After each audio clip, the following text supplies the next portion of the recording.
Madam मेरी आपसे request है कि आपको अगर तकलीफ हो रही है मैं मोदी के खिलाफ कह रहा हूं तो मुझे मत बुलाइए चैनल के ऊपर। आप अपना ओपिनियन मत दीजिए मैडम कि आप बीजेपी के स्पोक्स पर्सन की तरह कह रही हैं। देखिए मैडम, आप मेरे सवालात का जवाब हजम नहीं कर पा रही हैं, इसीलिए आप चले गए मेरे भाई पर। आप डिबेट मेरे भाई पर कर रहे हैं तो उनको बुला लीजिए, मैं चला जाता हूं। मैडम कब तक आप लोग गवर्नमेंट को सपोर्ट करते रहेंगे? मत करिए ना। अगर आप अच्छे हैं तो इस देश को अच्छा रखिए ना। मैं आपको चैलेंज कर रहा हूं, अगर आप में मर्दानगी है तो मुझ पर केस बुक करिए। चलिए मैं आपको चैलेंज कर रहा हूं। आपको ये बताना पड़ेगा कि मैंने देश के खिलाफ क्या कहा, और अगर कहा है तो मैं जी टीवी को चैलेंज कर रहा हूं, मेरे खिलाफ केस बुक करिए और मुझे जेल में डालिए, वरना इस अल्फाज को आप वापिस लीजिए।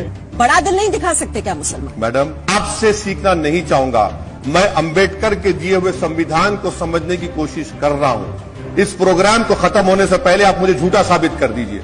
मैडम मुझे नहीं मालूम था कि आप सुप्रीम कोर्ट के सिटिंग चीफ जस्टिस हैं। तो लॉर्डशिप कहकर पुकारूंगा आपको मैं। नहीं ओवैसी साहब, आप तो सुप्रीम कोर्ट की तरफ से आप बात कर रहे हैं। अगर मैं कहूंगा कि इंशाअल्लाह अंजना ओम कश्यप और मशहूर हो जाए तो क्या आप कम्युनल हो गए?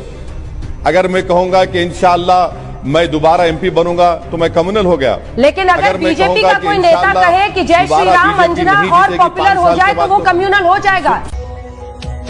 देश नीति केवल सच्ची और पक्की खबरें। आजकल मेन स्ट्रीम मीडिया पर केवल और केवल एक तरफी पत्रकारिता देखने को मिलती है। सत्ता पक्ष की जगह मीडिया विपक्ष पर ही सवाल करते हुए दिखाई देता है। ऐसा मीडिया गोदी मीडिया के नाम से जाना जाता है। इस तरह के मीडिया पर आपको सरकार के खिलाफ कुछ सुनाई नहीं देगा। गोदी मीडिया के एंकर अक्सर सरकार और प्रधानमंत्री नरेंद्र मोदी को बचाते हुए और विपक्ष पर हमला करते हुए नजर आते हैं।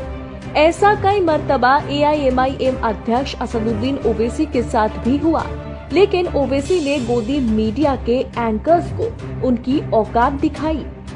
पहले बात करते हैं ABP न्यूज की एंकर रोमाना खान और असदुद्दीन ओवैसी की उस बहस के बारे में जिसने 2019 लोकसभा इलेक्शन के समय खूब सुर्खियां बटोरी थी। विपक्ष की दिक्कत यही है कि वो जाति के बंधनों में बंधा हुआ है, और वहीं दूसरी तरफ प्रधानमंत्री नरेंद्र मोदी की तरफ से तो कहा जाता है कि मेरी जाति एक ही है, मेरी जाति गरीबी है। उसे हम क्यों नजरअंदाज कर देते हैं सर?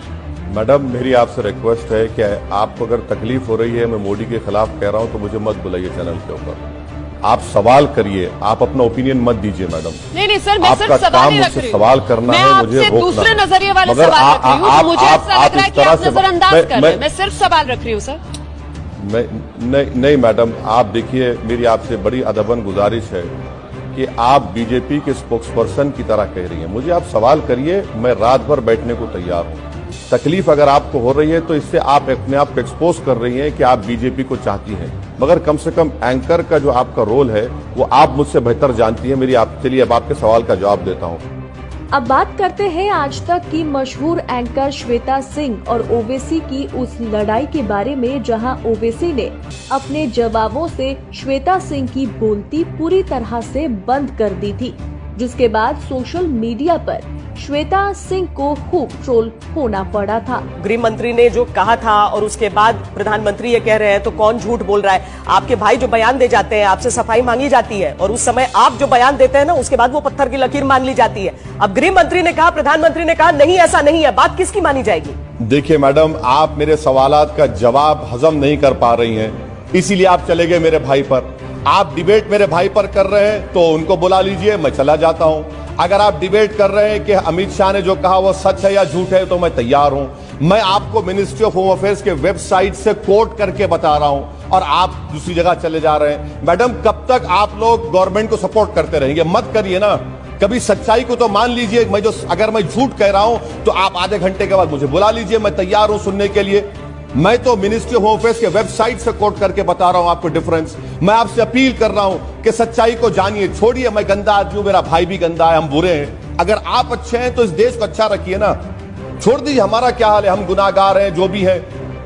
नहीं देखिए, बहुत आसान है इल्जाम लगा देना कि जो सरकार है उसको आप सपोर्ट कर रहे हैं कि नहीं। आप ये बताइए कि आप ही लोगों की तरफ से ये बात उठाई जाती है ना कि अर्थव्यवस्था में दिक्कत है, मंदी है, बेरोजगारी है। इसके लिए तो कभी मैंने नहीं देखा, किसी ने नहीं देखा कि आप लोग इस तरीके से सड़क पर उतरे, इतने उग्र हो जाएं, इस तरह की चीजें हो, ऐसा विरोध प्रदर्शन हो। विरोध प्रदर्शन किसके लिए हो रहा है? उसी चीज को जिसको आप कहीं से कहीं घुमा फिराकर धर्म से जोड़ दे रहे हैं। मैडम, जो दिल्ली में और पूरे देश में जो प्रोटेस्ट हो रहा है वो कैसे मुसलमान कर रहे हैं? आपको गलत फहमी है मैडम, माफ करना मैडम, आप टीवी स्टूडियो में बैठिए, आप रोड पर आकर देखिए, उसमें हर मजहब के, हर कास्ट के लोग और खास तौर से महिला उसको लीड कर रही हैं। अब बात करते हैं पहले जी न्यूज और अब आज तक में काम कर रहे गोदी मीडिया के फेमस एंकर राहुल सरदाना की। ओवैसी और राहुल सरदाना के बीच बहस इतनी तेज हो गई थी कि ओवैसी ने राहुल सरदाना की मर्दानगी पर सवाल खड़े कर दिए थे। मैं आपको चैलेंज कर रहा हूं, अगर आप में मर्दानगी है तो मुझ पर केस बुक करिए। आप चलिए, मैं आपको चैलेंज कर रहा हूं। हैदराबाद में आप हैं, वहाँ के मुसलमानों को तो आपने इंसाफ दिलाया नहीं अभी तक। बिहार आप पहले जाना चाहते हैं। अब देखिए, इंसाफ दिलाए या नहीं दिलाए वो तो अगर आपके सामने कभी बहस करवा लीजिए एम्पिरिकल डेटा के साथ, चाहे सच्चर कमेटी हो, मिश्रा कमीशन हो, प्रोफेसर कुंडू की रिपोर्ट हो, तो आपको अपने अल्फाज वापस लेना पड़ेगा और माफी चाहना पड़ेगा। आपको लगता है कि आपके केवल मीट पर दिए गए बयान मीडिया दिखाता है, आपके केवल देश के खिलाफ दिए गए बयान मीडिया दिखाता है, जब आप मुसलमानों की अच्छाई करते हैं तो मीडिया नहीं दिखाता? आपको ये बताना पड़ेगा कि मैंने देश के खिलाफ क्या कहा, और अगर कहा है तो मैं जी टीवी को चैलेंज कर रहा हूँ, मेरे खिलाफ केस बुक करिए और मुझे जेल में डालिए, वरना इस अल्फाज को आप वापस लीजिए। ये आपको जेब नहीं देता, कितना बड़ा वैसे आपको जेब नहीं देता, कितना बड़ा टीवी, अभी उस पर भी आ जाऊंगा सर, ये आपको जेब नहीं देता, उस पर भी आ जाऊंगा। इतना आप बड़ा अपने मुंह से चैनल है कहें या अपने भाई के कहे के साथ खड़े रहे, दोनों एक ही बातें हैं सर।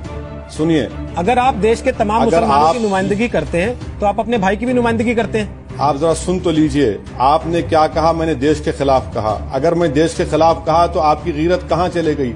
आप एक गद्दार को क्यों बुलाया अपने टीवी चैनल से? सर, मेरा सवाल ये है, आप बताइए केस। सर, आप एक सांसद भी हैं, असदुद्दीन ओवैसी, आप एक सांसद भी हैं, आप इस तरह की बात, सांसद भी हैं, नहीं, हम आगे आप एक वकील भी हैं, नहीं, हम आगे नहीं, आप एक वकील भी हैं, हम आगे नहीं बढ़ सकते जब तक कि आप मेरा एक बयान बयानों के साथ हैं कि नहीं है। आप अपने भाई के बयानों के साथ हैं कि नहीं? आप ये बताइए कि देश के खिलाफ मैंने क्या कहा? आप अपने भाई के बयानों के साथ हैं कि नहीं है? ये कहा कि मैंने देश के खिलाफ कहा। क्या कहा बताइए? मैंने कहा कि आप अपने भाई के बयानों के साथ हैं या नहीं है, मेरा ये सवाल है। आप उसके अलावा सब कह रहे हैं। मेरे भाई के, आप उसके अलावा सब मेरे भाई के खिलाफ केस बुक हुआ, वो जेल को गए और कोर्ट ने उनको जमानत दी है, वो मसला कोर्ट में है। मैंने देश के खिलाफ क्या कहा वो आपको बताना पड़ेगा। मेरा सवाल ये है, आप अपने भाई के साथ हैं कि नहीं हैं? उन्होंने जो कहा वो देश के खिलाफ था कि नहीं था? कैसा देश के खिलाफ है वो कोर्ट तय करेगा। आप कोर्ट हैं, आपको लॉ ऑफ एविडेंस मालूम। मैं आपको चैलेंज कर रहा हूँ, अगर आप में मर्दानगी है तो मुझ पर केस बुक करिए। चलिए, मैं आपको चैलेंज कर रहा हूँ। राम मंदिर के फैसले आने के बाद नंबर 1 गोदी मीडिया चैनल जी न्यूज के एंकर खूब मोदी भक्ति दिखा रहे थे। तभी ओवैसी ने महिला एंकर को ऐसा धोया कि वो एंकर दोबारा कभी ओवैसी के साथ डिबेट में नहीं दिखाई दी। ओवैसी साहब, यहाँ आपको ये समझना होगा कि 100 करोड़ हिंदू हैं इस देश में। उनकी भावनाएं सीधे सीधे जुड़ी हुई हैं अयोध्या के साथ, श्री राम मंदिर के साथ। क्या ये मौका नहीं है आपके लिए कि आप दरिया दिली दिखाएं? इस बार बड़ा दिल नहीं दिखा सकते क्या मुसलमान? मैडम, आपसे सीखना नहीं चाहूंगा।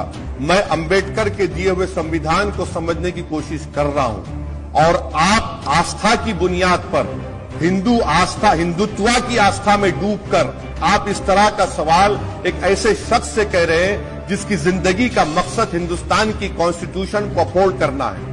मैंने आपको शुरुआत में कहा कि मैंने सुप्रीम कोर्ट के इस फैसले का हम वेलकम करते हैं। क्या मैं कंटेम्प कर रहा हूं?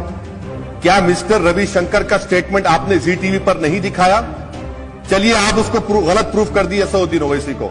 इस प्रोग्राम को खत्म होने से पहले आप मुझे झूठा साबित कर दीजिए। अगर देखिए, उन्होंने किसी एक के पक्ष में फैसला सुना दिया तो एक समुदाय में हमेशा खटास रहेगी। सुप्रीम कोर्ट ये नहीं चाहता। आप चाहते हैं कि एक समुदाय में खटास हमेशा बनी रहे?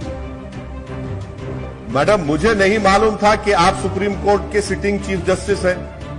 अभी इंकशाफ हो रहा है। वो मुबारकबाद देता हूं आपको, लॉर्डशिप कहकर पुकारूंगा आपको मैं।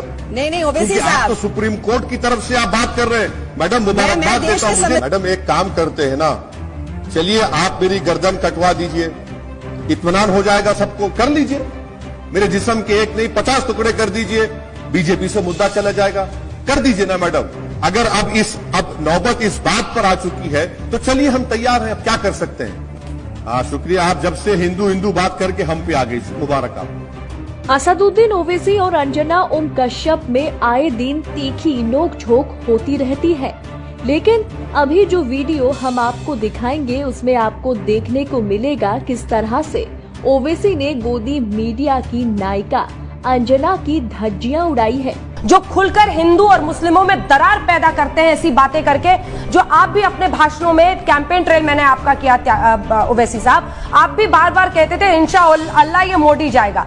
आप भगवान का नाम, आप अपने खुदा का नाम ले सकते हैं, तो फिर ये पार्टी क्यों पीछे रहे? क्योंकि इनको भी लगता है कि इसी के जरिए हम अपने हिंदू वोटर्स को पोलराइज करेंगे। 2 सवाल आपसे पूछा है, ध्रुव त्यागी की अगर हत्या होती है तो उसकी जवाबदेही किसकी बनती है? और दूसरा कि यही आप भी उसी एजेंडा को फॉलो करते हैं। ये सेक्युलर शब्द अब हिंदुस्तान के संविधान में, कम से कम राजनीति में तो नहीं रह गया, संविधान में लिखा हुआ एक शब्द जरूर होगा। अगर मैं कहूंगा कि इंशाअल्लाह अंजना ओम कश्यप और मशहूर हो जाए तो क्या आप कम्युनल हो गए? अगर मैं कहूंगा कि इंशाअल्लाह मैं दोबारा एमपी बनूंगा तो मैं कम्युनल हो गया। लेकिन अगर बीजेपी का कोई नेता कहे कि जय श्री राम अंजना और पॉपुलर हो जाए तो वो कम्युनल हो जाएगा? सुनिए, नहीं ओवैसी जी, यही तो मेरा सवाल है कि अगर बीजेपी का कोई नेता ये कह दे कि जय श्री राम अंजना और पॉपुलर हो जाए तो वो कम्युनल हो जाएगा। सुनिए, किसको थप्पड़ मारा जा रहा है? वीडियो में चप्पल देकर कहा जा रहा है कि मार, वो नारा देकर किसको कह रहा है? कौन कर रहा है ये?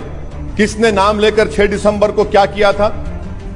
और रहा सवाल उस बच्चे की हत्या का, मैं कंडेम करता हूं, मेरी स्पीच है उसके ऊपर। वो तो मोदी जी भी कंडेम करते हैं सर। कंडेम किया उसको, वो तो मोदी जी भी कंडेम करते हैं। मैंने वो तो मोदी जी भी कंडेम करते हैं। मैडम देखिए, सुनिए, मैं फर्क मैं बता रहा हूं आपको, कंडेमनेशन में और हिपोक्रेसी में फर्क यह है कि असदुद्दीन ओवैसी कातिलों के साथ नहीं खड़ा होता है, बीजेपी के लोग खड़े होते हैं। मंत्री फूल का हार पिनाते हैं जो मार कर आते हैं अलीमुद्दीन अंसारी के लोगों को, जो उनको बेल मिलती है। बताइए कि असदुद्दीन ओवैसी ने उनको फूल का हार पिना इन लोगों को? देश को बेखौफ, बेबाक और बुलंद आवाज की जरूरत है। देशनीति को स्वतंत्र पत्रकारिता करने में मदद करें। अपनी इच्छा के अनुसार फोन पे या गूगल पे के जरिए अभी सहयोग करें 9650034524 नंबर पर।